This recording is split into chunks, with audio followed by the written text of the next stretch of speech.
A nossa discussão sobre o lugar da biodiversidade na sociedade pós-pandêmica está focada no Nordeste, no litoral norte da Paraíba, e nessa proposta que a gente chama de CENFA, Corredor Ecológico do Norte da Floresta Atlântica. Como vocês sabem, a ideia de corredor ecológico nasceu junto com a disciplina da Biologia da Conservação, né? Michel Soler foi o primeiro presidente da Associação de Biologia da Conservação, faleceu recentemente, uma pessoa que trabalhou muito a ideia de corredor ecológico, e a conectividade biológica é um tema central na conservação, um tema central nessa palestra. A gente vai falar de conectividade biológica, mas a gente vai falar de um outro tipo de conectividade, de um outro tipo de rede, que são as redes sociais, as redes institucionais, que precisam ser tecidas para a gente construir a sustentabilidade de forma efetiva. Esse projeto ele é desenvolvido pela Universidade Federal da Paraíba, no Campus 4, Centro de Ciências Aplicadas à Educação. Tem a parceria da Fiocruz, Cecília está aqui por conta disso. E também ele tem sido muito discutido, pensado conjuntamente com o CEMAV, que é o Centro de Pesquisa e Conservação de Aves Silvestres do ICMBio, que fica aqui em João Pessoa, na Paraíba. Então, a ideia é como transformar paisagens ambientalmente degradadas em bioeconomias regionais resilientes e inclusivas, fala para a gente, aqui no norte da Paraíba, de uma forma muito forte, porque nós vivemos no meio de um mar de cana-de-açúcar. Então, nós somos um campus novo, temos 11 cursos, cerca de 170 professores, 2.000 alunos, e nós estamos com um curso de ecologia, um programa de pós-graduação em ecologia, no limite norte da Floresta Atlântica, no Centro de Endemismo Pernambuco, e permeados por cana-de-açúcar. E, evidentemente, dentro da nossa missão institucional no campus 4 da UFPB, a gente se pergunta qual o lugar desse curso de ecologia, qual o lugar dos ecólogos na transformação dessa realidade. Então, a ideia do corredor ecológico do norte da Floresta Atlântica nasce desse questionamento, nasce desse diálogo da universidade com o desenvolvimento regional e tem sido amplamente discutido nos seus princípios e nas suas estratégias. É um pouco o que eu vou mostrar aqui hoje, quais são as estratégias, quais são os princípios que estão sendo pensados para conciliar conservação da biodiversidade, inclusão social e resiliência econômica aqui na Paraíba, uma questão que é regional, mas que também é global. Porque nesse momento que a gente fala de novo normal, a gente tem que, dentro da nossa realidade local e regional, realmente tentar encontrar um caminho para o que é novo. Novamente, estou travado. Agora foi. Eu vou falar juntamente com a Cecília. Aqui está o meu e-mail só para registro. Já falei que eu sou da UFPB. A Cecília é do Laboratório de Biologia e Parasitologia de Mamíferos Silvestres da Fiocruz. Nós dois fizemos doutorado no mesmo laboratório na USP. Nós dois trabalhamos com redes ecológicas e essa é a nossa conexão. Além da gente estar construindo junto essas ideias. Então, a gente parte dessa reflexão sobre a pandemia como um problema ecológico na sua origem, problema associado à degradação ambiental, à emergência de zoonoses frente a comércio e caça ilegal de animais silvestres, ao desmatamento, né? Essa é a origem da pandemia do coronavírus, e também é uma questão ecológica na sua solução. Nós não temos como sair dessa história onde a gente se meteu sem pensar que a gente tem que, de alguma forma, inovar na relação da nossa sociedade com a natureza, né? A gente tem que repensar o lugar da biodiversidade nas nossas formas de produção. A gente tem que, urgentemente, reinventar novas formas que fujam de uma estrutura que a gente herdou historicamente, né? Uma estrutura macroeconômica que está alicerçada no oligopólio econômico, na exportação de produtos primários e na predação dos recursos naturais. A gente nós brasileiros, nós conhecemos a nossa dependência da destruição da natureza. Aí está aí a imagem de Brumadinho, uma catástrofe ambiental que infelizmente não foi a única recente, mas que deixou marcas profundas, né, na nossa sociedade, para a gente se questionar, a partir da imagem de Brumadinho e da destruição, das cicatrizes que as nossas paisagens têm, em função da nossa estrutura macroeconômica, como que a gente pode falar realmente de sustentabilidade sem a gente olhar para a necessidade de transição, para a gente quebrar com essa herança que impõe uma dependência da exportação de produtos primários que não dialogam com a ideia de conservação da biodiversidade, a conservação de ecossistemas íntegros. A gente tem que resolver esse problema estrutural, a gente tem que encarar esse problema nesse momento histórico, senão a gente não vai ter compreendido nada da situação que a gente está vivendo nesse ano de 2020 com a pandemia do coronavírus. Então, a gente precisa combinar ciência, tecnologia e inovação social para a gente, de alguma forma, rearticular as políticas e estratégias de conservação com a economia, né? E gerando, no meio do caminho, bem-estar social, saúde, educação, oportunidades de emprego e renda. E aí aparece a ideia de bioeconomia, que está lá no título da palestra. O que é bioeconomia? Bioeconomia é o novo desenvolvimento sustentável? É mais uma palavra-chave para aparecer nesses gráficos de bibliometria? Não, o que tem de novo, filosoficamente, no conceito de bioeconomia? E refletindo e pesquisando sobre isso, a gente percebe que é uma grande onda, né? Então, tem aí alguns prints de sites da Fiesp, da França, Estratégia de Bioeconomia da França, Cúpula Global de Bioeconomia, chamadas para projetos de bioeconomia, Simpósio Internacional de Bioeconomia. Evidentemente, é uma palavra, né, que está virando um trending topic. Mas o que é genuinamente novo na ideia de bioeconomia? Se o pensamento ecossistêmico não tiver na raiz desses projetos, né, de economia regional baseado nos produtos da biodiversidade. A cultura da cana-de-açúcar é vendida como bioeconomia, né? O etanol é o combustível verde, mas eles têm um custo ambiental altíssimo, impõem perdas de biodiversidade e a aplicação de defensivos químicos e destruição de nascentes de água, que nós testemunhamos nessas áreas de canavial, e levam a gente a questionar se é realmente válido falar de uma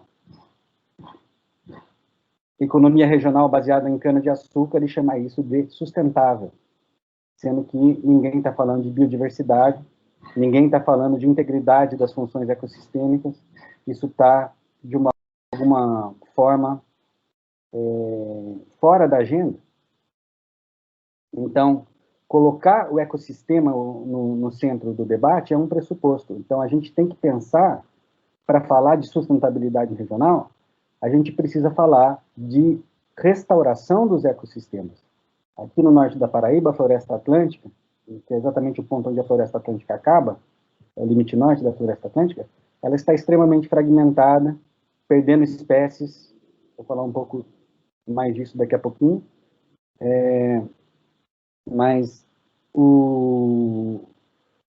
então, a ideia de conservação evidentemente é importante, nós temos as nossas unidades de conservação, as estratégias do ICMBio, que são valorosas, importantíssimas, mas nós temos que pensar além disso, nós temos que encarar a realidade que nós estamos já vivendo a fase de florestas defaunadas, as famosas florestas vazias, as florestas onde os grandes animais polinizadores, dispersores de semente, já não estão mais aqui. A Araponga do Nordeste já está sem registro há 30 anos na Reserva Biológica Guaribas. Tucano do Bico Preto, mais tempo que isso. Equipes do ICMBio têm documentado algumas espécies de aves em perigo iminente de extinção. A extinção das espécies leva com elas funções ecossistêmicas. Essas espécies têm um papel no ecossistema. Então, a gente precisa urgentemente colocar para funcionar estratégias regionais amplas para recuperar essa biodiversidade, antes que seja tarde demais e não seja mais possível falar em reconstruir o norte da floresta atlântica. E nesse processo de reconstrução das nossas florestas, aqui no extremo norte da Paraíba, nesse pressuposto, a gente tem outro componente fundamental, que é o protagonismo comunitário. Evidentemente, se a gente está falando aqui de reflorestamento, de refaunação, de reintrodução de espécies de animais extintos, essas espécies que têm funções ecossistêmicas importantes, isso aí não pode estar dissociado de estratégias de educação ambiental, de estratégias de educação profissional, de estratégias que promovam nas comunidades sistemas de produção agroflorestais e florestais que dialoguem com esse esforço de reflorestamento, de refaunação, de conservação. Então, a gente tem o desafio duplo de promover uma rede regional de florestas e uma rede regional de empreendimentos de base florestal, de cadeias produtivas genuinamente sustentáveis, que dialoguem com a biodiversidade, que promovam diversidade, que gerem um sinal de reflorestamento, não sejam mais uma forma de predação dos recursos naturais. Então, se a gente fala de sustentabilidade regional, nesse nosso projeto do Corredor Ecológico do extremo norte da Floresta Atlântica, do norte da Floresta Atlântica, a gente tem esse diagrama de Venn resumindo a ideia que nossos pressupostos são ecossistemas íntegros, nós temos que falar de restauração, nós temos que falar de corredores, nós temos que falar de ampliação de floresta, de reintrodução de espécies, nós temos que falar de desenvolvimento humano, de agricultura familiar, de povos indígenas, a gente tem que falar de valorização da cultura local, a gente tem que significar esses esforços de restauração dentro da nossa realidade social. E, importantíssimo, nós temos que inventar novas formas de governança, de participação social, que deem perenidade a esses esforços. Eu vou retomar um pouco essa ideia da governança como um gargalo crítico daqui a pouquinho. Então, só rapidamente ilustrando alguns pontos, né? Eu estou falando aqui que a gente precisa urgentemente rever as políticas de conservação. Nesse momento histórico que nós estamos atravessando, a gente precisa dar uma resposta efetiva para a sociedade, resposta efetiva para mudanças institucionais importantes que estão acontecendo, são inegáveis, são cobranças que o Instituto Chico Mendes tem sofrido, a universidade também, e essas instituições que somos nós, né, sou professor universitário, estou falando aqui num simpósio do Instituto Chico Mendes, eu não tenho a mínima dúvida que essas instituições têm toda a capacidade, né, o Instituto Chico Mendes tem um corpo técnico formidável, e a universidade também, né, um grande agente de transformação social. A gente precisa colocar em prática algumas respostas, uma agenda positiva nesse momento histórico que a gente está passando, onde o meio ambiente precisa ser mais valorizado. Nesse sentido, uma compreensão fundamental é sobre os avanços da ecologia teórica, né? A gente fala muito de aplicação, mas a gente tem que reconhecer que a ecologia de comunidades e a ecologia de metacomunidades, nos últimos 20 ou 30 anos, teve avanços tremendos. Está aí uma rede, né? Essa rede é lá do Reino Unido, é uma das redes mais bem estudadas, né? Tem vários tipos de interação nessa rede. Os pontos verdes centrais são plantas, aqui parece uma linha, mas na verdade são muitas bolinhas juntas, representando as plantas. Então, as redes representam a comunidade de uma forma sintética, mostram as funções ecossistêmicas. Você tem aqui os produtores, você tem os polinizadores, você tem animais que consomem sementes, você tem herbívoros, você tem parasitoides que exercem a função de controle demográfico. Então, a abordagem de redes floresceu anos como uma importante ferramenta que leva a ecologia cada vez mais no caminho das hard sciences, né, no sentido de ser uma ciência preditiva, ser uma ciência onde nós podemos manipular o sistema e prever, né, apesar de ser um sistema complexo, a gente tem ferramentas para prever as respostas funcionais e estruturais desse sistema. Então, um descompasso inicial que existe, que a gente precisa anotar, para a gente poder falar as políticas de conservação precisam ser refundadas, esse é um motivo. Existe um abismo entre o avanço da ecologia evolutiva nos últimos anos e a formulação de política de conservação. Por exemplo, essa perspectiva funcional trazida pela abordagem de redes, ela precisa se entranhar nas políticas e estratégias de conservação. A perspectiva metacomunitária, que envolve estratégias de conectividade de fragmentos, também precisa ser muito ampliada. Então, esse é um pequeno ponto a ser considerado, mas importantíssimo, né, nesse período que nós estamos vivendo, essa percepção de que um tom de restauração é urgente, é uma percepção global, não é uma opinião minha. Está aí a mensagem das Nações Unidas, né? Nós estamos entrando na década da restauração, a década das Nações Unidas para a Restauração Ecológica, então esse projeto está em sintonia com o contexto global. Restauração é um tópico central hoje na Europa, é um tópico central na ecologia norte-americana, então nós temos que nos sintonizarmos mais com essas tendências.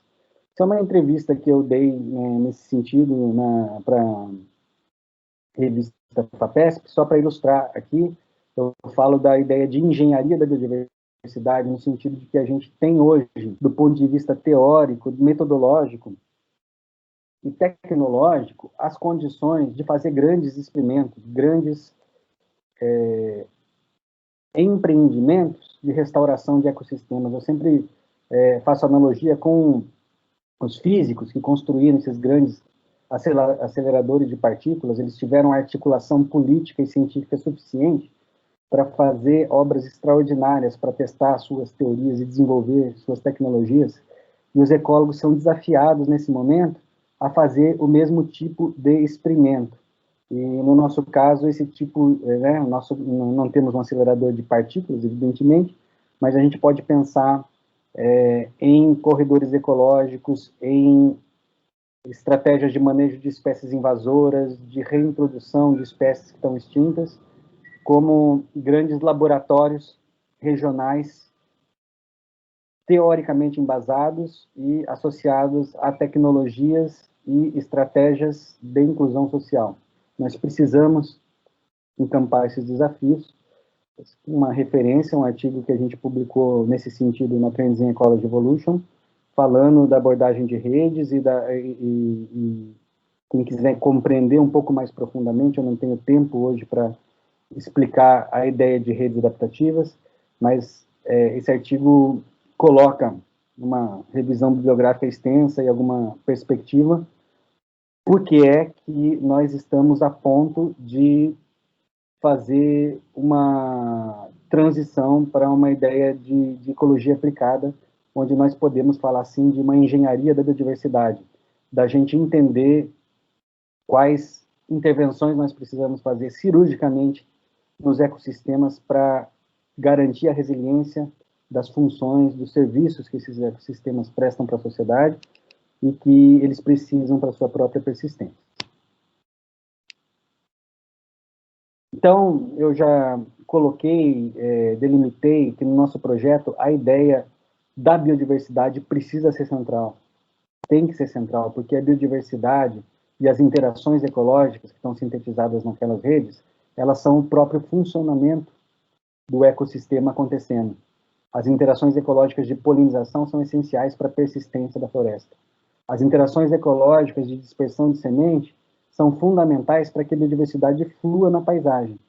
Então, se a gente não tomar as lições que a ecologia evolutiva nos ensina, se a gente não compreender porque hoje nós estamos falando que a ecologia evolutiva aplicada é a ciência uma das ciências mais centrais para o século XXI, talvez nós não estejamos sintonizados com os avanços científicos que são extremamente relevantes para a gente responder para a crise que a gente está vivendo, essas múltiplas crises ecológicas, econômicas, sociais, que a pandemia somente escancarou, e a gente agora, talvez seja o tempo de despertar para uma boa notícia.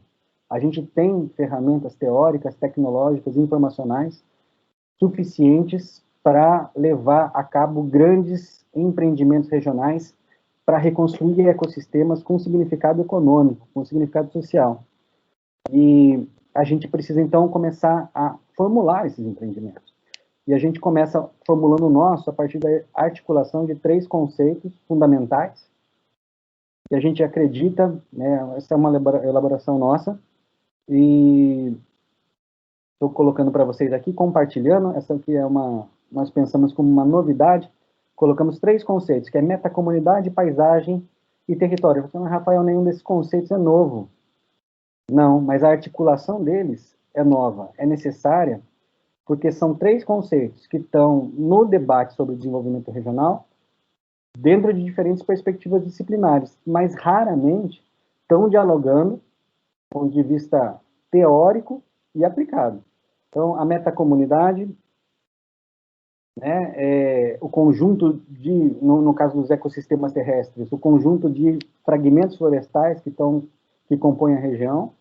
Esses fragmentos estão depauperados, estão perdendo espécies, estão num contexto de desmatamento progressivo, né?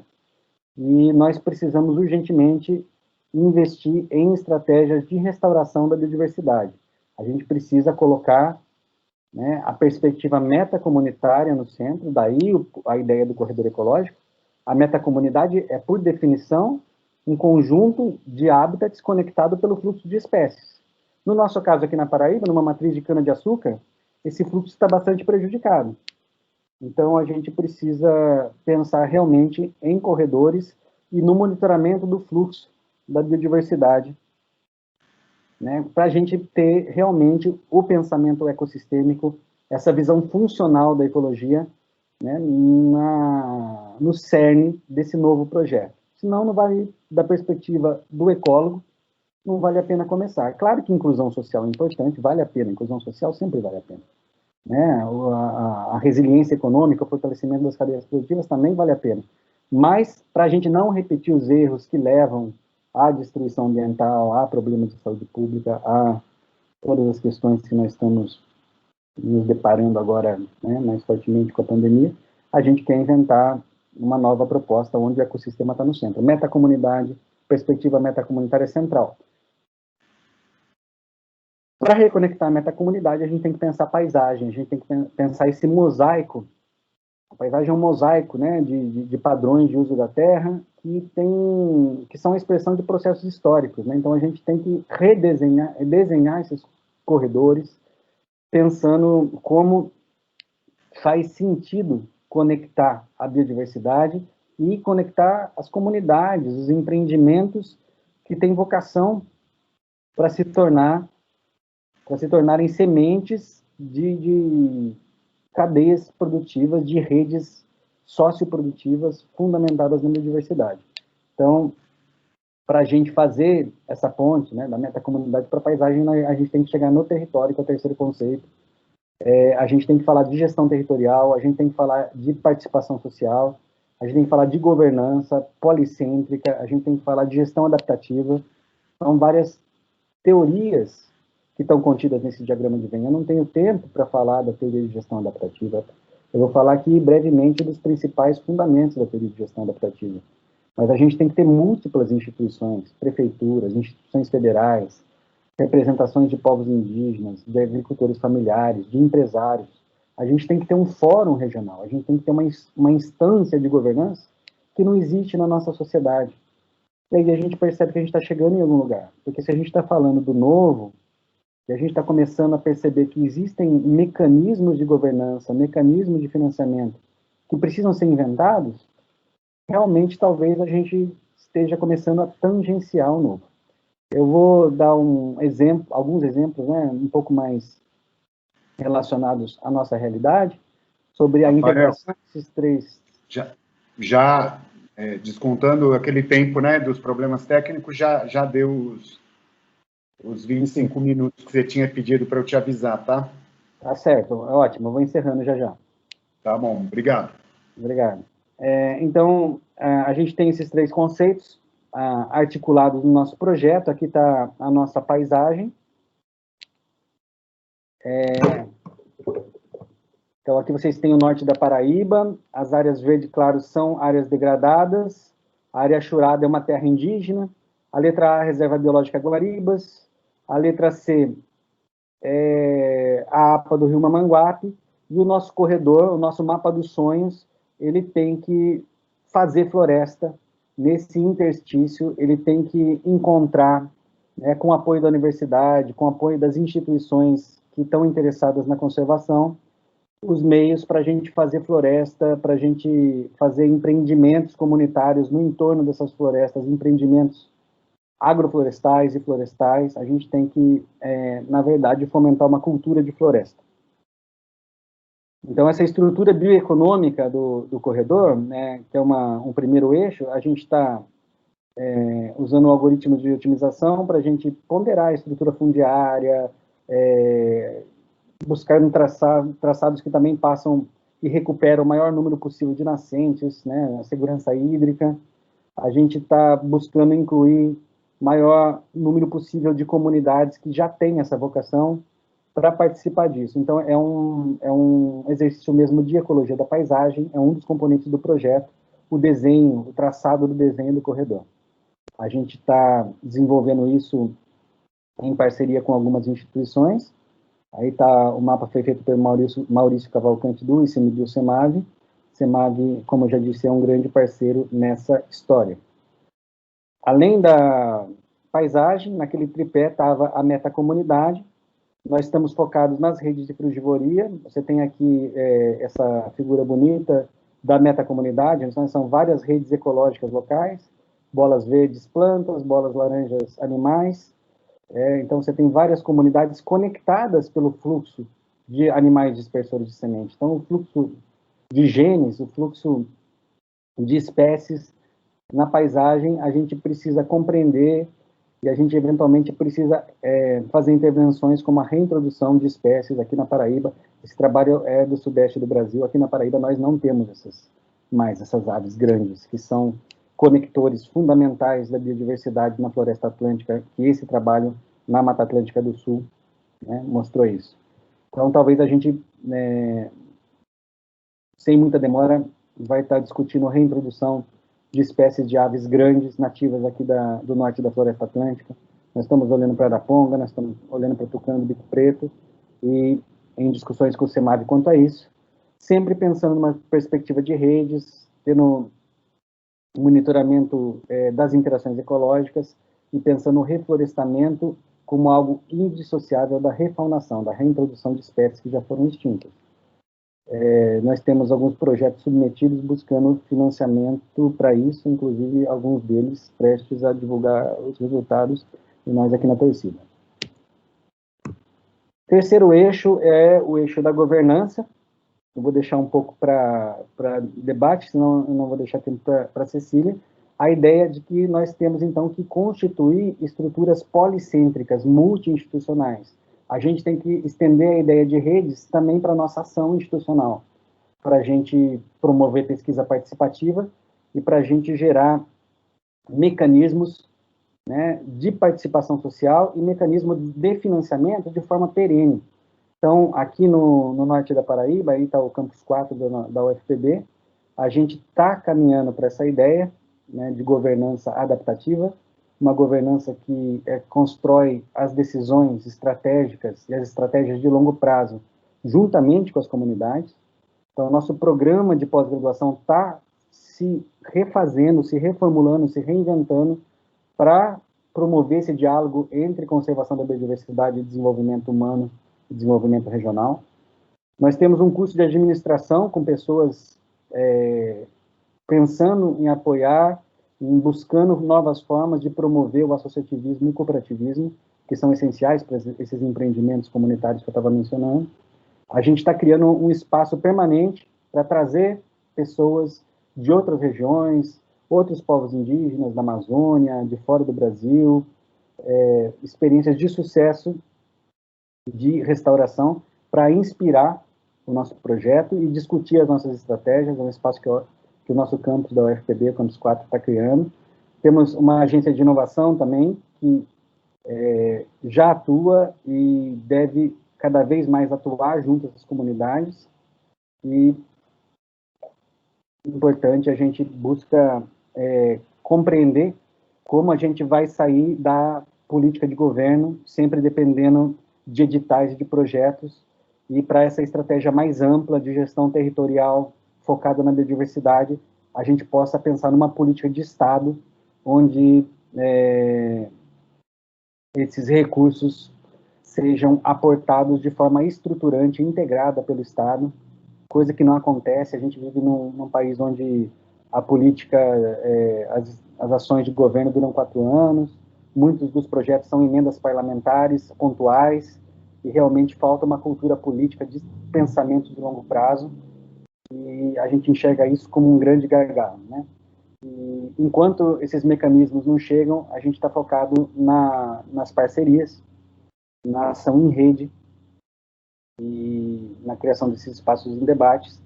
E uma parceria muito importante para a gente tem sido a Fiocruz. Nós somos um campus novo da UFPB, a gente está no interior do Nordeste, nesse projeto de interiorização da universidade pública, e ter o apoio de instituições como a UFPB, também temos parceiros na USP, na Unicamp, mas particularmente a Cecília tem estado junto com a gente na formulação dessas ideias. É muito importante esse tipo de fortalecimento das novas universidades, dos novos campos que estão florescendo no interior do país. E aí a Cecília vai falar um pouquinho de como tem sido essa experiência e qual é a visão complementar, que tem uma complementaridade nisso, né, nessa mudança paradigmática que a gente está buscando. A Fiocruz, e particularmente o trabalho da Cecília, tem um lugar muito especial, muito importante. E aí eu estou passando para você, Cecília. Desculpa a demora. Oi, boa tarde. Vocês estão me ouvindo? Não, eu que agradeço. Na verdade, essa construção desse projeto, principalmente essa colaboração com o Rafael, ela é muito enriquecedora, porque está trazendo muitos temas, e temas que muito nos interessam e que são uma grande necessidade da atualidade, né? Ainda mais agora que ele falou, né, da sociedade pós-pandêmica, isso na Fiocruz e na área da saúde. A gente está discutindo muito. Pode passar? Vai? Eu tô com uma interferência no som muito grande. Eu acho que tem gente no universo. Como? O Rafael e uma letra O. Tá, acho que agora acabou. E na área da saúde, quando a gente pensa em território, isso é uma discussão muito grande que tem, que é a questão dos territórios, desenvolvimento de territórios sustentáveis e saudáveis. Isso é uma discussão na área da saúde que já existe há muito tempo, mas que existe ainda uma grande lacuna aí, de saber qual é o papel da biodiversidade nessa construção desses territórios sustentáveis e saudáveis. Acho que uma parte dessa discussão, desse projeto, tem a ver com isso, né? Então,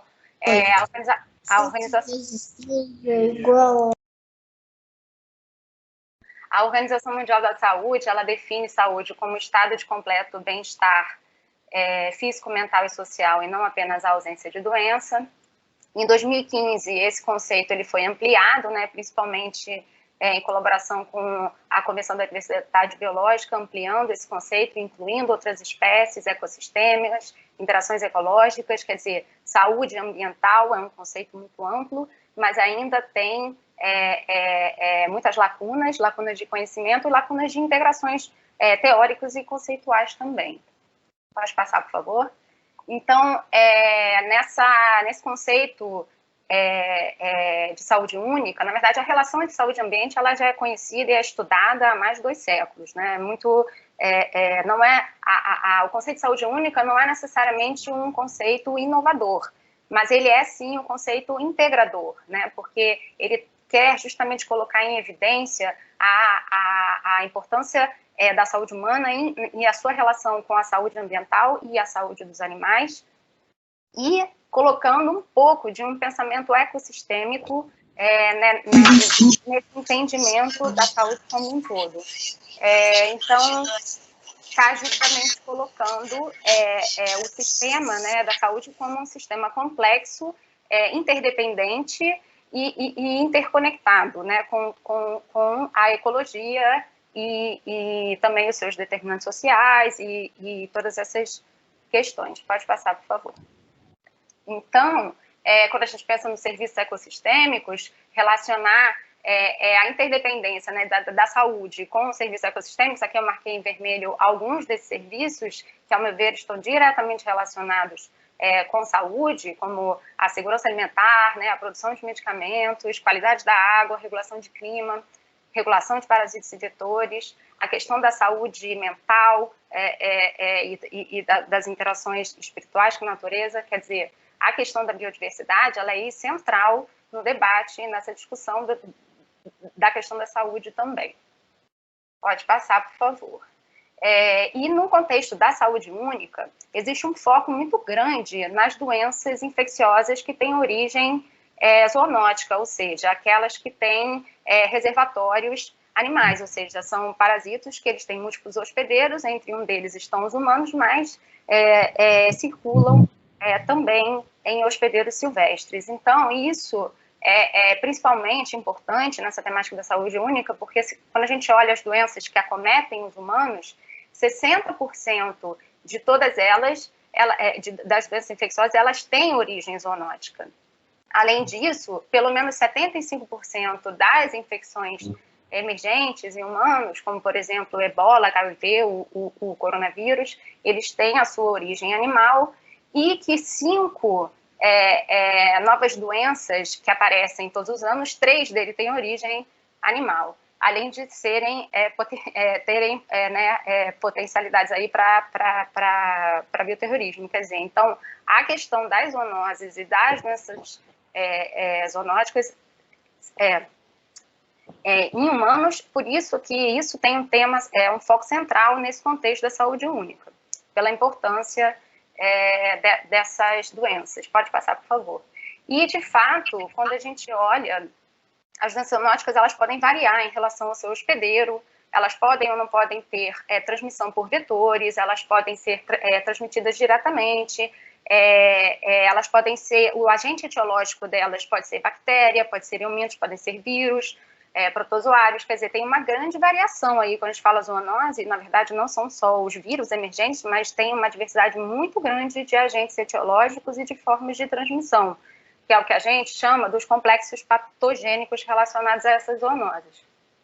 Mas, se a gente quer fazer, de forma geral, os fatores relacionados com as recentes emergências de doenças infecciosas de origem zoonótica, independente das características biológicas desses sistemas, a gente é capaz de explicar quase 80% de todas essas emergências com base em mudanças do uso do solo e também a intensificação, né, da agroindústria.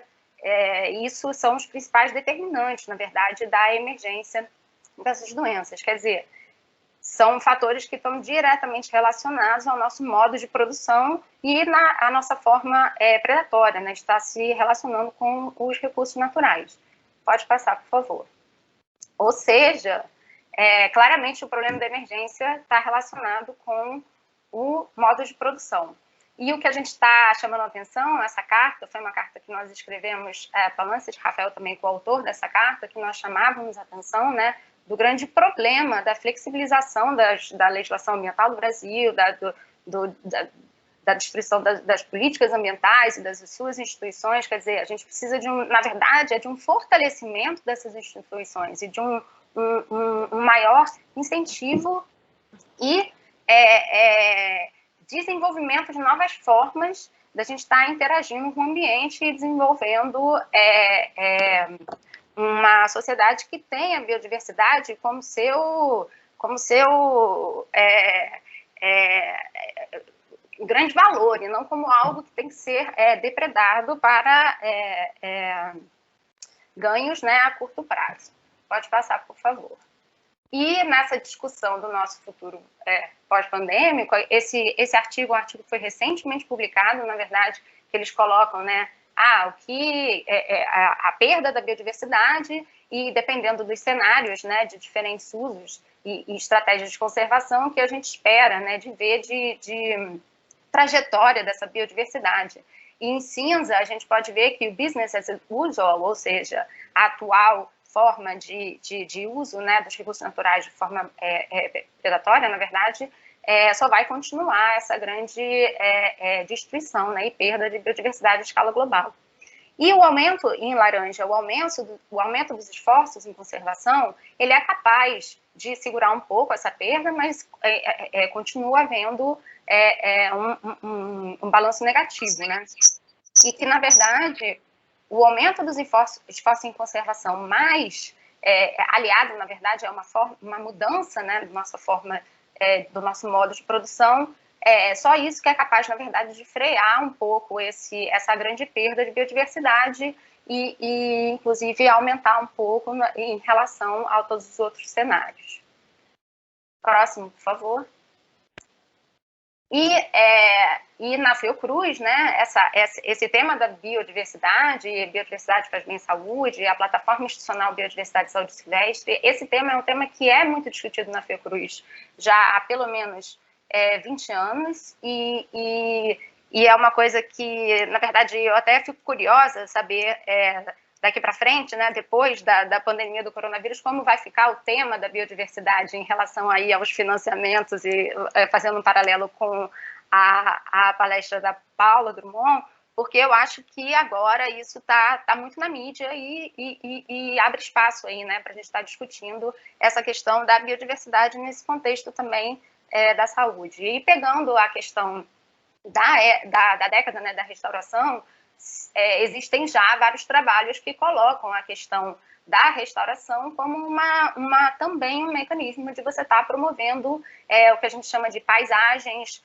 saudáveis, paisagens sustentáveis e saudáveis, quer dizer, então aí é bem nessa perspectiva mesmo que o nosso trabalho está buscando desenvolver teorias novas, conhecimentos novos e uma prática, né, nova para testar essas questões. Próximo, por favor. E aí, acho que o Rafael, ele pode... Eu agradeço, Cecília, e essa fala da Cecília para ilustrar como que essa ação multi-institucional, essa que é uma das ideias por trás, né, nesse tripé que a gente tem para o nosso projeto do corredor, é importante, né, a perspectiva de biodiversidade e saúde que a Fiocruz do Rio de Janeiro está trazendo para a gente aqui no interior da Paraíba, agrega muito ao nosso projeto, que a gente está falando de conservação e produção e desenvolvimento humano, então a gente ganha muito com esse tipo de parceria. E para finalizar, então, voltando à ideia do diálogo entre as abordagens de metacomunidade, de paisagem e de gestão territorial com participação e com um pensamento de rede, permeando tanto os aspectos biológicos como os aspectos sociais e institucionais do projeto. Acho que essa mensagem que fica, essas são as nossas ideias, os nossos princípios, as nossas estratégias, e a gente começa a ter resultados, a gente começa a ter os primeiros passos sendo dados em diálogos com os indígenas potiguara, dentro da universidade, com as instituições parceiras. Então, eu acredito nisso, eu acredito numa construção orgânica, democrática, participativa e audaciosa. Eu acho que a gente está precisando, na discussão sobre políticas ambientais, mais do que nunca, ser audaz, trazer esperança, mostrar para a sociedade o lugar que a biodiversidade pode ter, que para a gente conseguir colocar ciência, tecnologia e educação trabalhando nessa transformação do lugar social da biodiversidade, a gente precisa valorizar a universidade pública, as instituições públicas, como o ICMBio, como a Fiocruz, a gente precisa valorizar esses princípios, como o princípio da gestão democrática, né, que a gente quer construir mais amplos, mas que a gente precisa ainda lutar pelo que nós já temos, né? Por exemplo, a autonomia universitária, a nossa necessidade de reforçar esses princípios nas nossas práticas cotidianas. A gente é desafiado pelo atual momento histórico a não temer formular essas ideias, porque nós não estamos fazendo nada errado, nós estamos construindo ideias rumo a um futuro melhor, com biodiversidade, com valorização da cultura e com desenvolvimento humano. Então, a gente segue, né, na luta aqui, na construção desse projeto que nós esperamos ver florescer como uma nova forma de reconciliar conservação, desenvolvimento humano e economia. Eu acho que era essa a mensagem que a gente queria passar. Essa foi a apresentação da nossa proposta do Corredor Ecológico do Norte da Floresta Atlântica. Peço desculpas por ter estourado um pouco o tempo.